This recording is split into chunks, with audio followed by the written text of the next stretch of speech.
Were you there when the sun refused to shine? I was there when the sun refused to shine.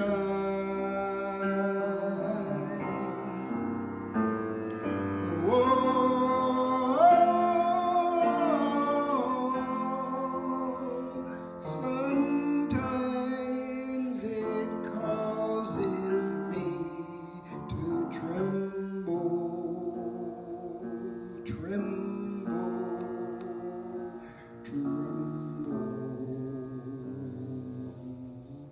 Were you there when the sun refused to shine?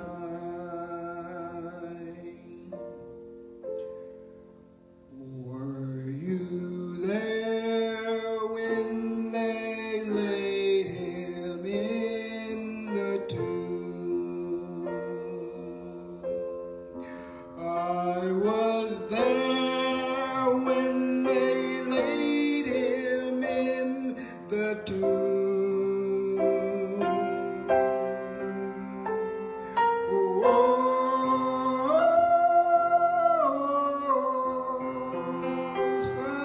Sometimes it causes me to tremble.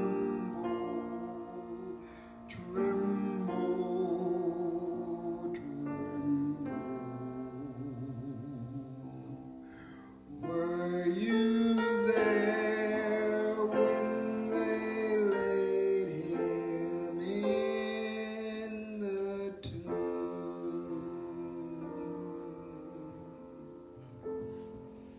Amen. Amen.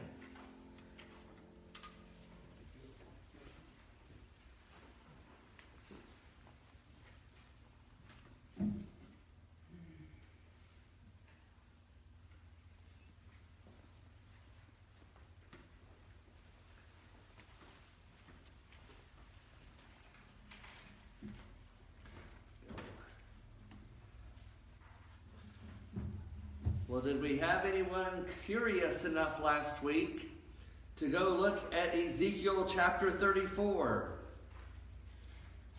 You did, sir. And why did you see anything there that showed us what was supposed to happen in the prodigal son story? I got on Ezekiel, we just read it this morning, and the fact that God's always there, and I don't know how to say this so it sounds right.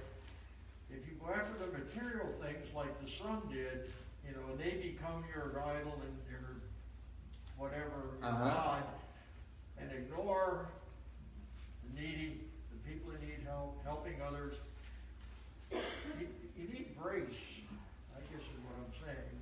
You need works and the grace also. But I asked the same question to Sue this morning. We were talking about it. I'm not sure if anything changed for the prodigal son or the father. I'm worried about the older boy. And if he came back, it was a family, and he accepted Jesus and God. Okay, you're very, very good. We need grace. We should be extended grace, right? Right? And the question was in the story of the lost sheep, the shepherd goes looking for the lost sheep. In the story of the lost coin, the woman goes looking for the lost coin. But in the story of the prodigal son, nobody went to get him. He came back. And you're onto something very good. Somebody should have been showing him grace. Shirley? The brothers should have been out there hunting for him. Exactly right. My sister and I be just tearing the bushes apart. Exactly right. The prodigal son's older brother should have been looking for him. And we see that in Ezekiel 34, beginning with verse 1. It says, "Then the message came to me from the Lord. Son of man, prophesy against the shepherds, the leaders of Israel. Give them this message from the sovereign Lord. What sorrow awaits you, shepherds, who feed yourselves instead of your flocks? Shouldn't shepherds feed their sheep? You drink the milk, wear the wool, and butcher the best animals, but you let your flock starve. You've not taken care of the weak. You've not tended to the sick or bound up the injured. You have not gone looking for those who have wandered away and are lost. Exactly right. The prodigal son should have been shown grace from his older brother. And his older brother, like Shirley said, should have been out looking for him. The other thing that struck me is they're everywhere. The lost are everywhere. They are. You can find them anywhere, right? But they're everywhere. And right. That came through loud and clear. Right, right.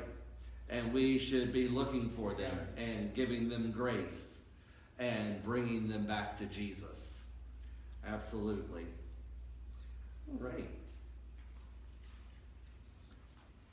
As we go to today's topic, when you find yourself daydreaming or your thoughts are just wandering, what do they usually wander to? What do you enjoy daydreaming about? What do you find yourself thinking about when you have time to think? I like to daydream about different things. I like to daydream that I know how to golf. In my dreams, I always make great shots. You know? There are other things, that Jean. I like to daydream about sitting on the beach and the water coming in. There you go. Well, you're not that far from the beach. You can make that a reality. I just like, you see water, when you see it and you smell it, it kind of relaxes you. It does. It's very peaceful. It's my mother loved the ocean, and so I love being near the ocean. And like you say, it is very peaceful. It does. Yes, it does, right. And as a matter of fact, when I first moved here, I would take a lot of sunset pictures for my mom. And I love the sunsets. I love the calmness, the kind of almost an eerie feeling sometimes when everybody on the beach is just watching the sunset, And so anyway, after I sent my mom about 2,500 sunset pictures, she suggested that I took pictures of other things. So I did. I drove over to the other side of Florida and I took sunrise pictures. But they do make you very peaceful, and it's a great way to daydream. So we daydream about different things, and our minds wander to other things. And what I want to share with us here today from God's Word is the importance of guiding our dreams, guiding our thoughts, being very intentional with our thoughts. And I would like to share Philippians chapter 4, verses 8 and 9. And again, I'm reading from the New Living Translation.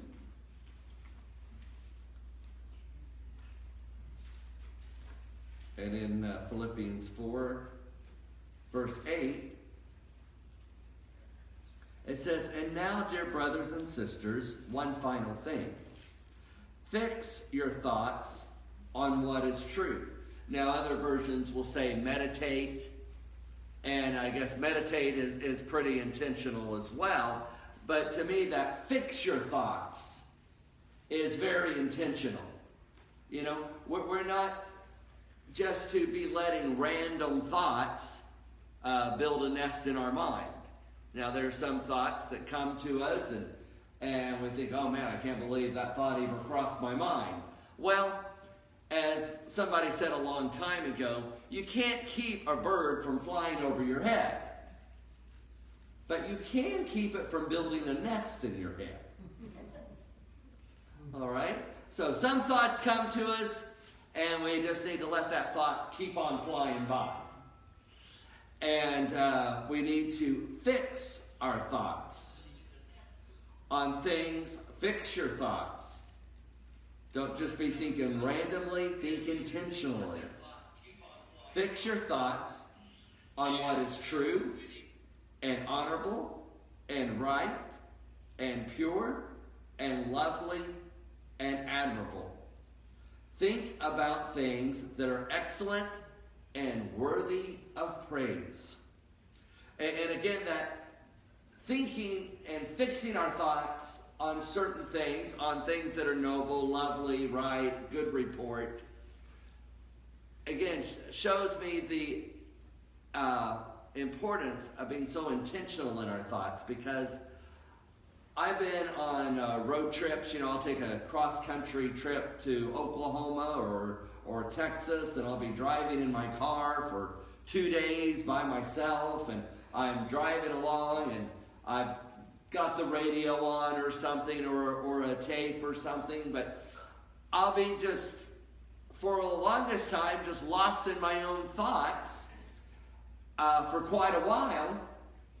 And I found out sometimes when I do that, I catch myself going down the wrong roads in my mind. I'll be remembering something somebody said that offended me 20 years ago. And I'll be thinking they had no right to say that. And the next thing I know, I'm all upset about something that person probably doesn't even remember anymore. And 20 years later, I should have just let it gone by now. And so I have to be very conscious of what I'm thinking about. And there are times I have to tell myself, change the channel. Think about something else. Because here's the thing, when we're thinking about something that upset us, we're reliving it. I was talking to a doctor a while back, and I told her, I said, I remember food tasting a lot better when I was a kid. And I think part of it is, especially when you're eating out, I think they just use cheaper ingredients these days.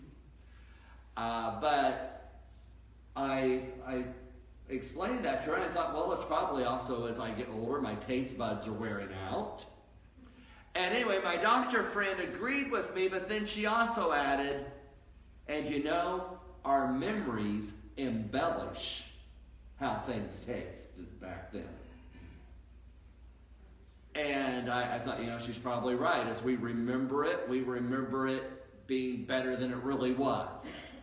And so when we remember it, we get to relive it. And as a matter of fact, for you, those of you that are young, Tommy and JJ, when you find old people telling the same stories over and over, and you're thinking, okay, he's told me that story 5 times before, they're not telling you it. Old people aren't telling you the same story over and over because they forgot they already told you. They're telling you the same story over and over because every time they tell you the story, they get to relive it. You see, we relive it by talking about it, by thinking about it. We get to relive those stories. But there are some things that we shouldn't be reliving. There are some experiences we should just let go. And again, don't go down that road again. And so again, we have to be very intentional with our thoughts. And as a matter of fact, the last part of verse 8, it says, think about things that are excellent and worthy of praise.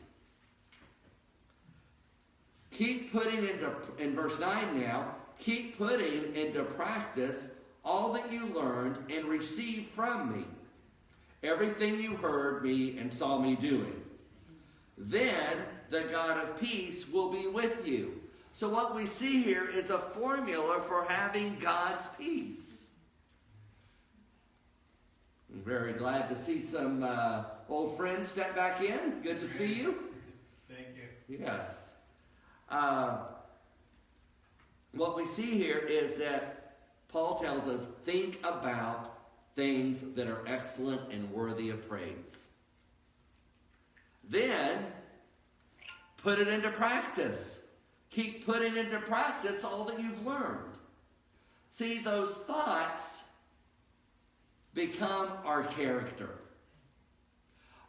Our thoughts become our actions. You know?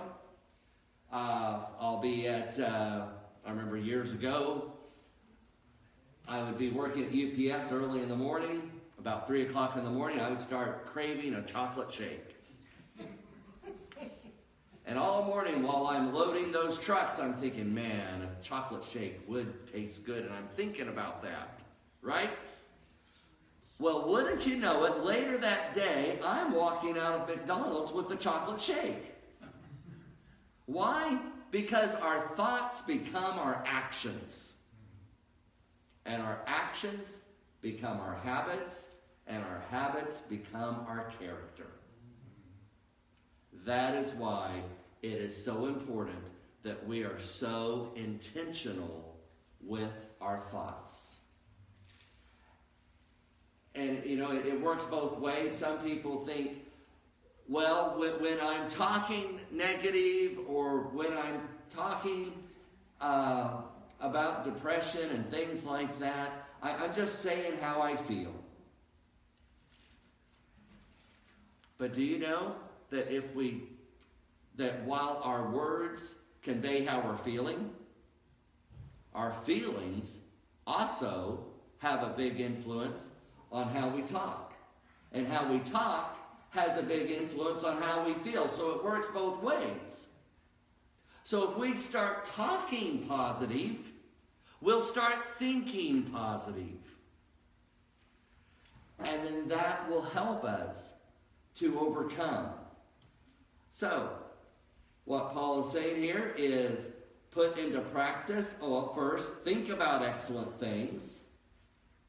Put them into practice. And then the God of peace will be with you.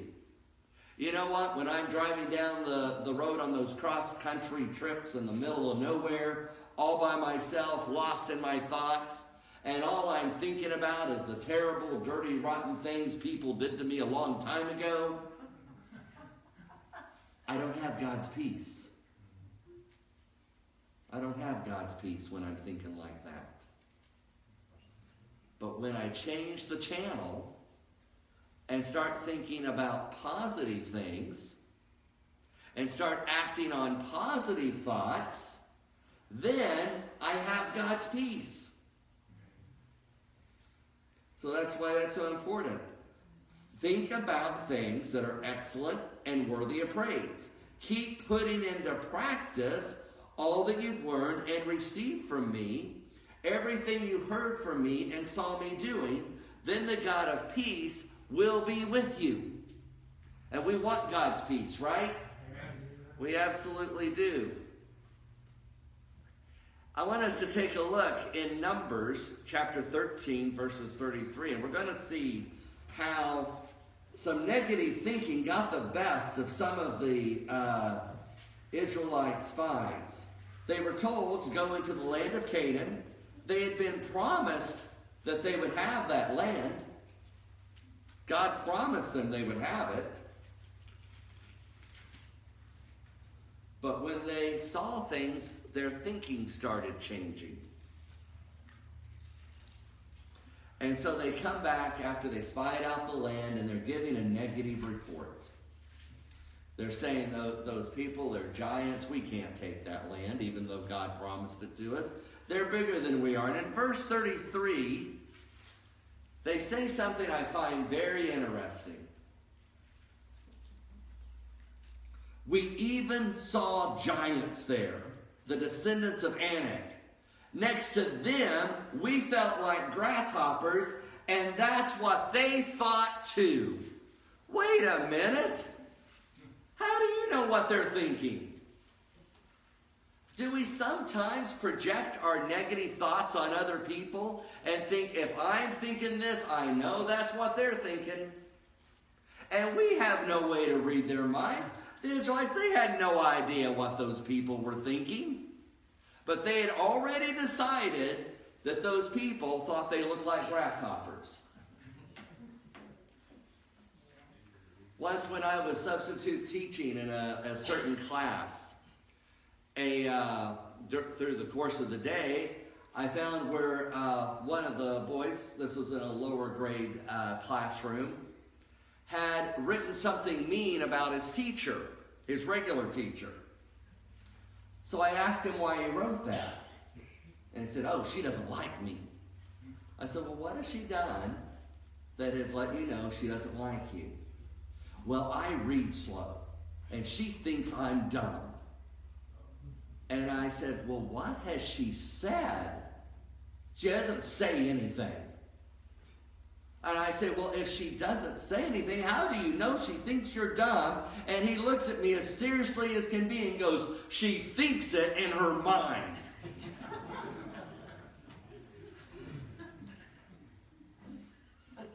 We laugh, but have we done the same thing in our lives? Have we done the same thing thinking I know what they're thinking and we have no clue what they're thinking? I remember years ago when I was a literature evangelist selling the Bible story books and the books Desire of Ages and Great Controversy and books like that. I was doing some cold door-to-door work. That means I was going without leads, just knocking on doors, because I thought if you're a real literature evangelist, that's how you do it. So as well as following up on leads, I also just went knocking on doors. And one morning I knocked on a door. This lady opens up the door, lets me in. I show her all of the books. She loves them. She wants to buy them. She asked how much they cost. I told her. She asked me if there was a monthly payment plan. I assured her that there was and told her what the payment plan was. She thought that she could afford that, but she said, but I will have to talk to my husband. Can you come back at 5:30 when he gets home and show him the books too? I said, sure. So I wrote down the address, went back at 5:30. The husband didn't come across as overly friendly, but wasn't rude either. I showed him the books. The wife again asked about the payment plan. I told him about the payment plan, that it was easily affordable, and just very seriously, he just goes, dear, we're not borrowing any more money. And she goes, but it's only $38 a month.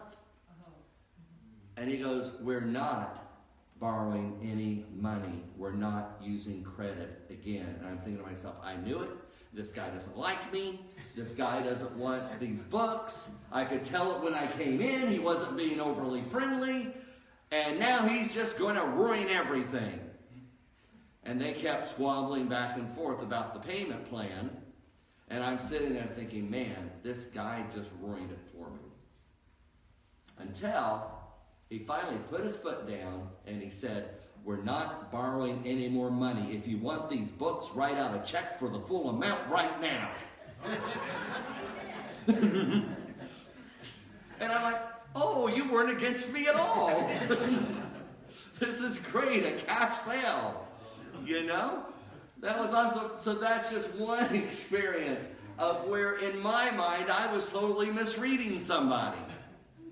And I had no idea what was really going on in their mind. And I assured this boy that I was talking with that his teacher liked him, loved him, that I knew the teacher. I knew she doesn't hate anybody. She doesn't think anybody's dumb or stupid. That was just something he was telling himself. And that's exactly what these spies were doing as well. We felt like grasshoppers to them, and so I'm sure that's what they thought too, when in reality, you had no clue what they were thinking.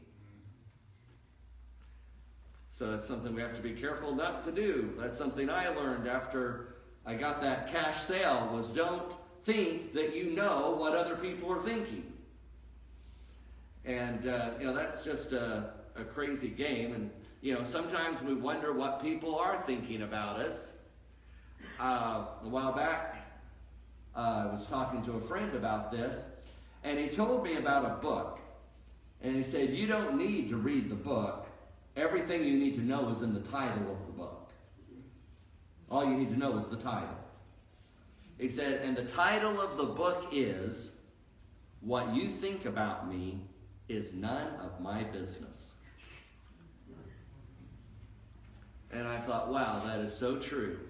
What you think about me is none of my business.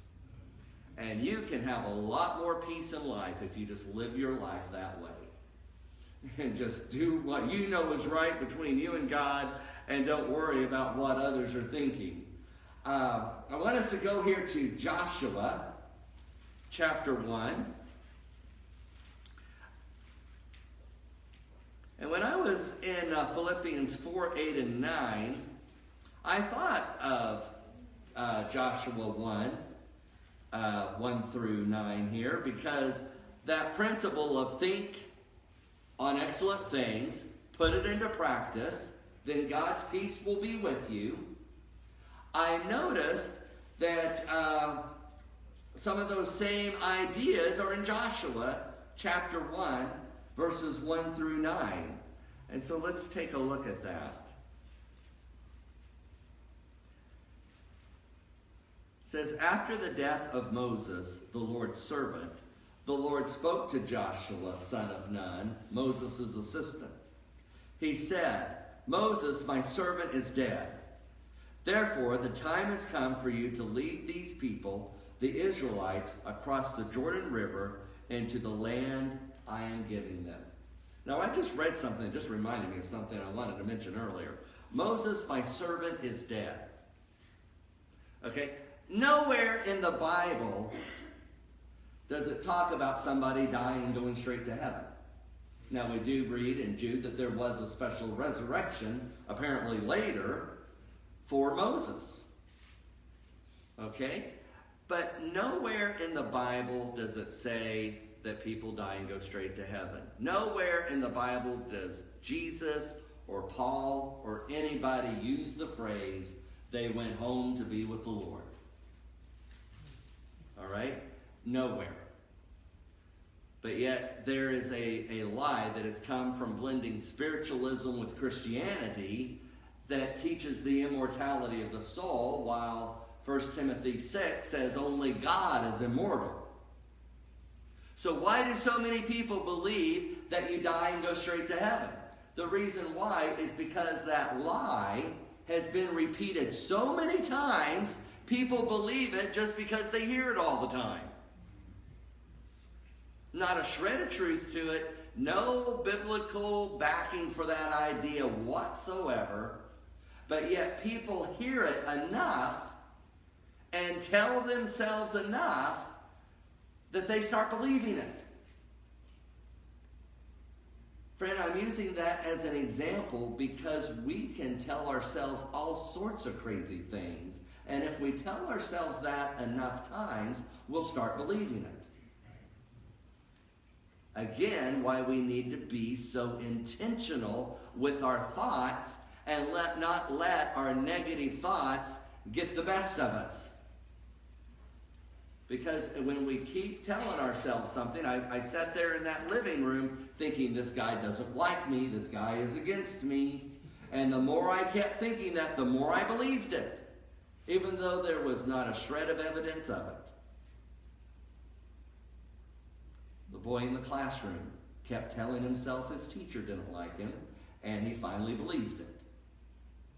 Friends, we have to be careful what we tell ourselves. Because what we're telling ourselves may not be right.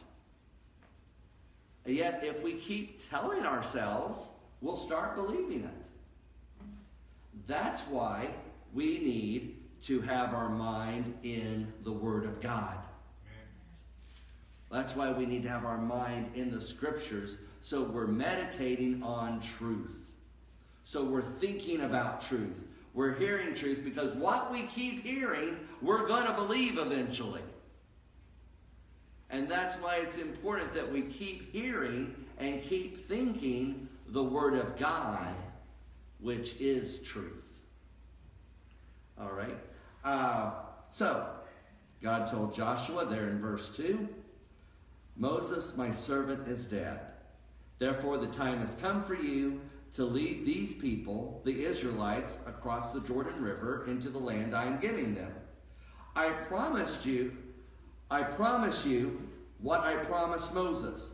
Wherever you set your foot, you'll be on land I have given you, from the Negev wilderness in the south to the Lebanon mountains in the north, from the Euphrates River in the east to the Mediterranean Sea in the west, including all the land of the Hittites. Verse 5, no one will be able to stand against you as long as you live.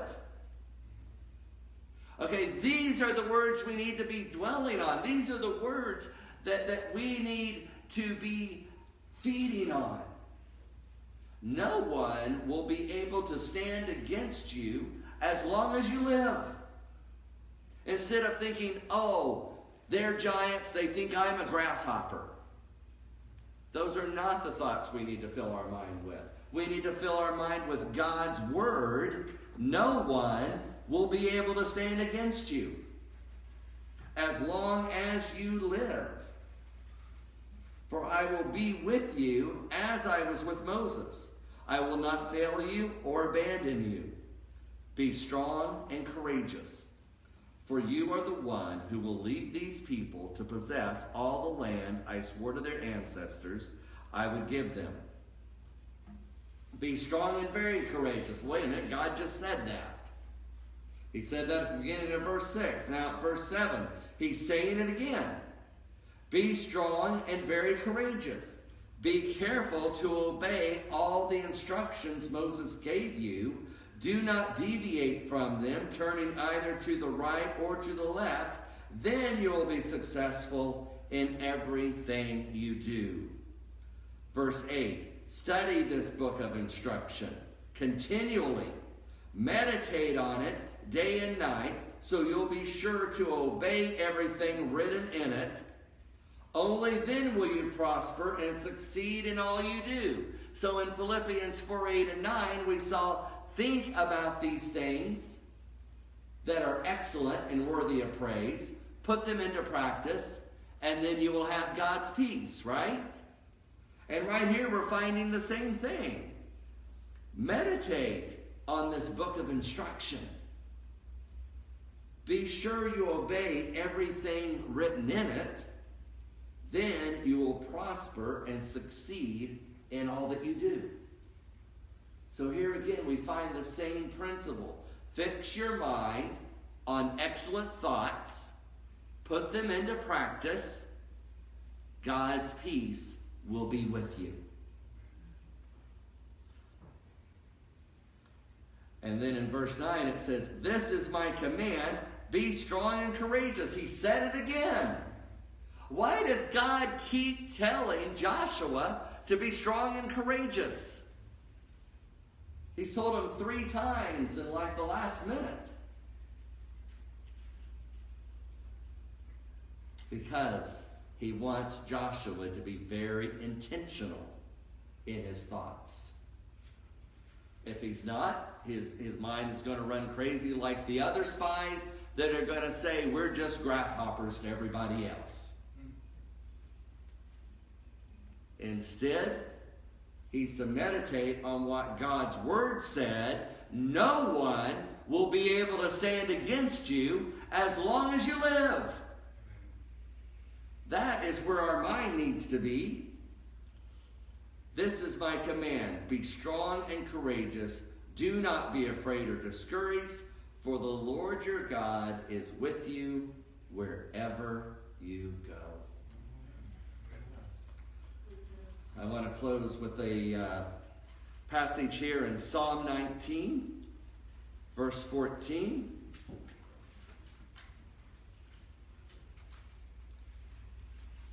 May the words of my mouth and the meditation of my heart be pleasing to you, O Lord, my rock and my redeemer.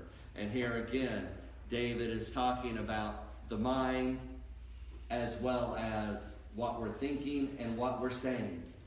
I remember years ago, I was in the 2nd grade, and we were all lined up for something. I forget what, but we were all lined up, and I remember my classmate next to me said something derogatory about the teacher. And so, being a good little tattletale, I thought the teacher should know. So I went and told the teacher what this friend of mine had just said, and I'll never forget what the teacher said. She just looked at me and said, well, he wouldn't have said it if he hadn't have thought it. And that has always stayed with me, and I've realized the importance of our words and our thoughts. And you know, sometimes, I hope I'm getting a lot better at this, but I mean, I've had experiences in the past where I would see somebody and maybe they didn't look like they were living the life they should be living. Maybe they were drunk. Maybe they had some other issues or something. And I would see them. And my first thought would be, what a lowlife, or something like that. And then I realized, well, I would never say that. And then I realized, William, if you would never say that, you should never think it. And so, again, we have to be very intentional in our thoughts. And if I think something I shouldn't say, I have to tell myself, don't think it, William. Change the channel. Think something good. And here's the thing. We can find good things about people. You know? Jesus in the messages to the 7 churches. He found good things to say, even though he had negative things to say. He still found good things to say. At least you do this, or you do this, but there is a little problem. All right? He focused on the positive as much as he can, and we need to develop the same. We need to develop the habit of speaking well of others. And the way to do that is to develop the habit of thinking well of others. Right? Thinking, you know, when somebody cuts you off in the middle of the road, you know, well, they must have been distracted. You know, I remember one time I was doing some visitations at the hospital, and the elevator came down to the bottom floor for me to get off and leave. But before I could, a whole family came in and about ran me over getting onto the elevator. And I thought to myself, come on, people, you let the people off before you get on, you know. But then I thought, William, you don't know. They might have a loved one who's about to die, and they're in a hurry to see them before they die. You don't know. So just think the best and keep going. You know? We have to be very intentional in our thoughts. And we need to think positive thoughts, because our positive thoughts will become our actions become our character, and of course our character becomes our destiny. Right? Do we have any thoughts or questions over anything that we've gone over? Lewis? How do you reconcile when Jesus said to the thieves on either side of the cross? He says, "You'll be with me." When it's The thief on the right?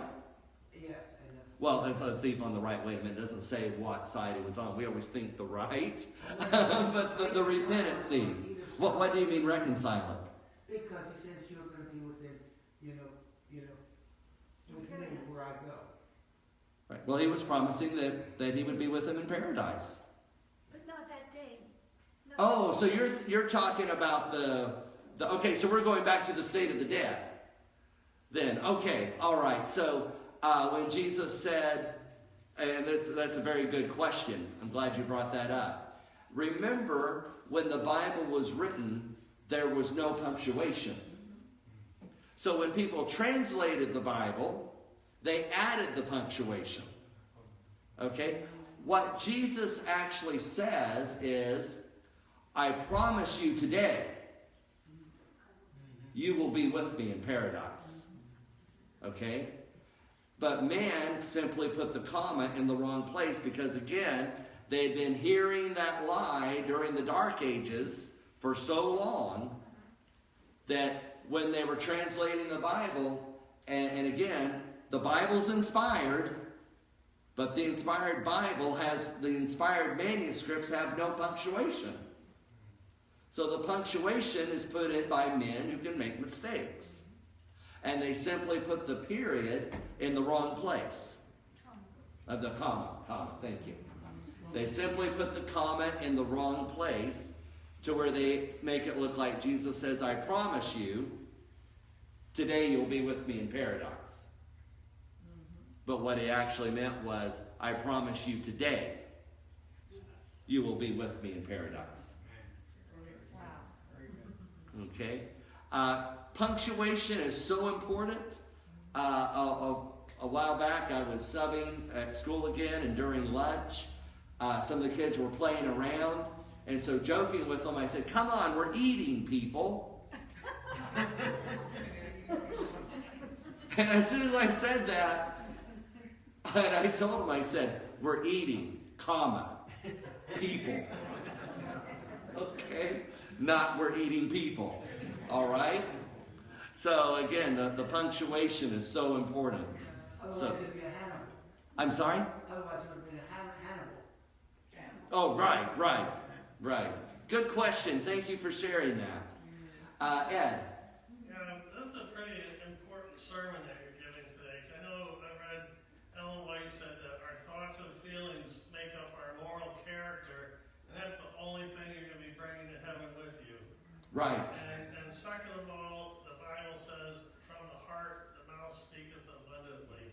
To go along with some of the other Absolutely. Right. Yeah, our words show what's in our heart, definitely. Good point. Good point.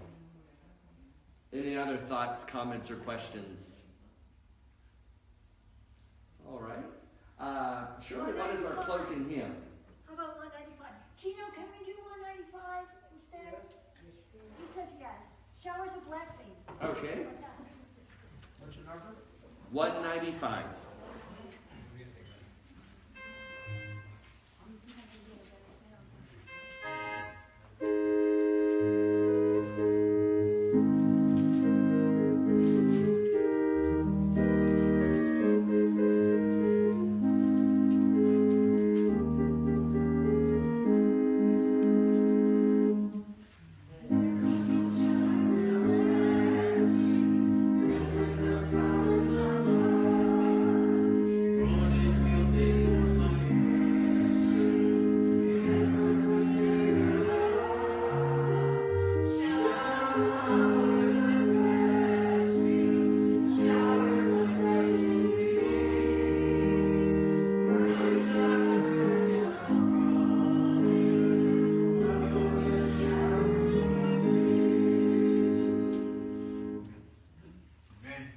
May the Lord watch between me and you while we are absent one from another. God bless you. Amen.